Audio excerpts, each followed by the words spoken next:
সাংবাদিকদের উপরে অত্যাচার নামিয়ে নিয়ে এসেছে। আগামী দিন এটা ভাবতে খুব লজ্জা লাগছে। একজন মানুষ সে তার স্বাধীনভাবে কাজ করবে, সেই অধিকারটা তাদের আর নেই। অতএব এটা খুব দুর্ভাগ্যজনক। তুলে নিয়ে যায় বাড়ি থেকে যে আমাদের কথা শুনে চলতে হবে, এই গ্রামে থাকলে আমাদের কথা শুনে চলতে হবে, নাহলে গ্রাম থেকে বাড়ি যেতে। কেন সাংবাদিক ন্যায় কথা বলছে, সত্য কথা বলছে, মানুষের ভুল তুলে ধরছে, আর যাদের ভুল ধরছে তাদের কাছে এই সাংবাদিকরা খারাপ হয়ে যাচ্ছে। হাতে দেখতে পাচ্ছেন এখনো আমি থানাতে যাচ্ছিলাম, সেখানে হসপিটাল থেকে বার হতে পারিনি কো ডিসি। যে আপনারা আইনের দ্বারস্থ হন, পুলিশের দ্বারস্থ হন, প্রশাসনের দ্বারস্থ হন। নেতারা আমার সঙ্গে যোগাযোগ করে, তোর কি লাগবে, টাকা পয়সা গাড়ি ঘোড়া কি লাগবে, টাকা পয়সা নিয়ে তুই ব্যবসা করে খা, আইএসএফ বাংলা এই চ্যানেলটা চালাস না। আইএসএফ এর প্রতিটা কর্মী, সমর্থক, নেতা, লিডার এদেরকে অর্থ দিয়ে কিনতে চায়, টাকা দিয়ে কিনতে চায়। এই নীতিকে এরা নিয়েছে। কিন্তু লেখা আছে যে সাংবাদিক চতুর্থ স্তম্ভ, সেই সাংবাদিকের উপরে আক্রমণ হচ্ছে। আগামীকালকে ভাঙড়ে আইএসএফ বাংলার রশিদকে বাড়ি থেকে তুলে নিয়ে গিয়ে মারধর করা হয়েছে, অভিযোগ তৃণমূল কংগ্রেসের বিরুদ্ধে। কি বলবেন? এটা অত্যন্ত লজ্জার এবং ঘৃণার। পশ্চিমবাংলায় নয়, তাম ভারতবর্ষে জুড়ে বাবা সাহেব আম্বেদকরের দেওয়া যে সংবিধান, সেই সংবিধানে যারা সাংবাদিকতা করে তাদেরকে বলা হচ্ছে যে সংবিধানের চতুর্থ স্তম্ভ, ভারতীয় যে নীতি, যে আইন, সেই আইনের চতুর্থ স্তম্ভ বলা হয়েছে।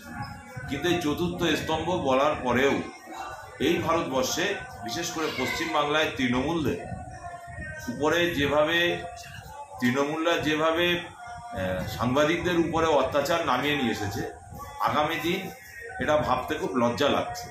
একজন মানুষ সে তার স্বাধীনভাবে কাজ করবে, সেই অধিকারটা তাদের আর নেই। অতএব এটা খুব দুর্ভাগ্যজনক।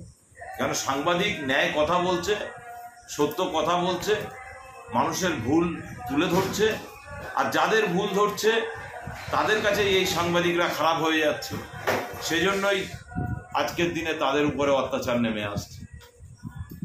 তাহলে কি বলবেন, তৃণমূল কংগ্রেসের বিরুদ্ধে যারাই খবর করবে তাদের উপরে আক্রমণ হবে? এটা তারা চেষ্টা চালাচ্ছে, কিন্তু পারবে। ন্যায় সত্যর পথে সংবিধানকে মান্যতা দিয়ে সারা পশ্চিমবাংলায় হাজার হাজার সাংবাদিকতার কাজ করেন, সাংবাদিক আছেন। প্রতিটা সাংবাদিক বন্ধুদের বলবো যে আপনারা আইনের দ্বারস্থ হন, পুলিশের দ্বারস্থ হন, প্রশাসনের দ্বারস্থ হন, যাতে আগামী দিন আপনাদের উপরে এই ধরনের মানুষগুলো যাতে আগামী দিন আর কোনো খারাপ কাজ এবং কোনো সমস্যায় না ফেলতে পারে, তার জন্য আইনি ব্যবস্থা আপনারা নিন। ভাঙড়ে 7টা থানা এখন আপাতত আছে, 9টা থানা হওয়ার কথা। তারপরেও কলকাতার পুলিশ আসার পরেও একের পর এক সাংবাদিকদের এইভাবে আক্রমণ হচ্ছে। তাহলে কি পুলিশ মন্ত্রী মমতা ব্যানার্জি পুলিশের ব্যর্থতা? পুলিশের ব্যর্থতা তো আছেই, কেন সারা রাজ্যে, শুধু ভাঙড় বলে না। যে ভাঙড়কে উন্নয়নের স্বার্থে, ভাঙড়কে শান্তির স্বার্থে এতগুলো থানা বাড়ানো হলো, কিন্তু তারপরেও সেই ভাঙড় আর শান্তিতে নেই। সেই ভাঙড়ের মানুষের উপরে নির্মম অত্যাচার, স্টিম রুলার চলছে। এটা আমরা লক্ষ্য করে দেখেছি। ভাঙড়ের বিধায়ক পীরজাদা নওশাদ সিদ্দিকী সাহেব, তিনি ভাঙড়টাকে সুন্দর করে সাজাতে চাইছেন, কিন্তু তৃণমূলের কিছু কুখ্যাত সন্ত্রাসবাদ সেখানে আছে। সেই কুখ্যাত সন্ত্রাসবাদীরাই তারা এই ধরনের কার্যকলাপগুলো করছেন, এবং এক শ্রেণীর পুলিশ তাদের মদত দিচ্ছেন। এটা অত্যন্ত লজ্জার। আগামী দিন এই পুলিশগুলোরও ট্রেডমার্ক করে, চিহ্নিতকরণ করে, আগামী দিন এদের নামেও আইনের দ্বারস্থ হয়ে সুপ্রিম কোর্ট, হাইকোর্টে মামলা করা উচিত। এটা আমার মনে হয়। এমনকি সেই সাংবাদিককে বলা হচ্ছে যে ওই খবর করা ছেড়ে দে, টাকা পয়সা দিচ্ছি, টাকা পয়সা নিয়ে ব্যবসা বাণিজ্য করে। এদের কাজই তো এটাই। আইএসএফ এর প্রতিটা কর্মী, সমর্থক, নেতা, লিডার এদেরকে অর্থ দিয়ে কিনতে চায়, টাকা দিয়ে কিনতে চায়। এই নীতিকে এরা নিয়েছে। কিন্তু আইএসএফ যে নীতিতে চলছে, এদের কাছে টাকা, অর্থ, ধন দৌলত কোনো কিছুই পরোয়া করে না এরা। এদেরকে কেস হচ্ছে, জেল হচ্ছে, মিথ্যা মামলা দিচ্ছে, হাজার হাজার ছেলেদের উপরে মিথ্যা মামলা চলছে, কিন্তু তারপরেও আইএসএফ এর কোনো কর্মী, কোনো সমর্থক তারা এক পা এদিক ওদিক হচ্ছে না। তারা জানে আমাদের প্রাণপ্রিয় ভাইজান, তার কথা মতো আমরা চলবো, সংবিধান মোতাবেক চলবো, শান্তি রক্ষার স্বার্থে আমরা চলবো। আমরা যে রাজনীতিটা করছি দেশের স্বার্থে, দেশের জনগণের স্বার্থে।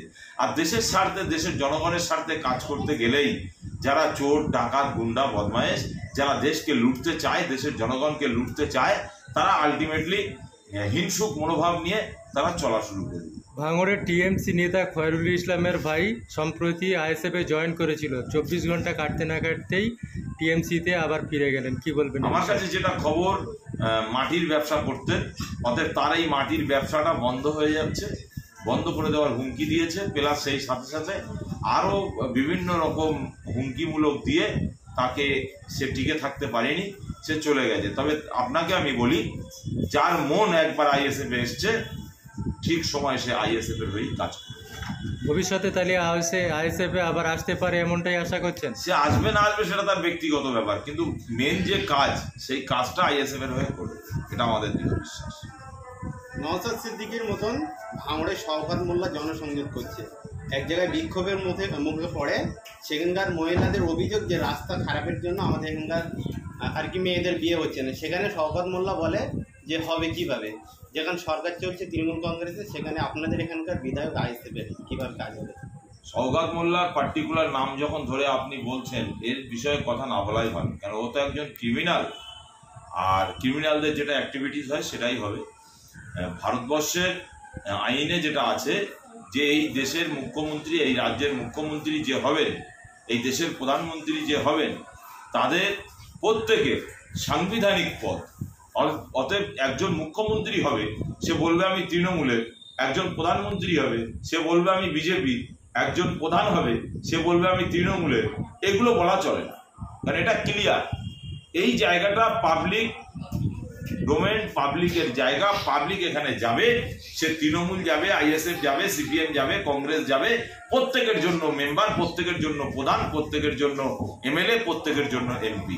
এটা নওশাদ সিদ্দিকী দেখিয়েছেন, এটা ছাড়া কিছু আইএসএফ এর নেতা লিডার তারাই দেখাচ্ছেন। এর বাইরে কারুর দেখানোর হিম্মত নেই, কারুর ক্ষমতা নেই। হবে, সে বলবে আমি বিজেপি; একজন প্রধান হবে, সে বলবে আমি তৃণমূলের। এগুলো বলা চলে না, কারণ এটা ক্লিয়ার। এই জায়গাটা পাবলিক ডোমেন, পাবলিকের জায়গা, পাবলিক এখানে যাবে। সে তৃণমূল যাবে, আইএসএফ যাবে, সিপিএম যাবে, কংগ্রেস যাবে, প্রত্যেকের জন্য মেম্বার, প্রত্যেকের জন্য প্রধান, প্রত্যেকের জন্য এমএলএ, প্রত্যেকের জন্য এমপি। এটা নওশাদ সিদ্দিকী দেখিয়েছেন, এটা ছাড়া কিছু আইএসএফ এর নেতা লিডার তারাই দেখাচ্ছেন। এর বাইরে কারুর দেখানোর হিম্মত নেই, কারুর ক্ষমতা নেই।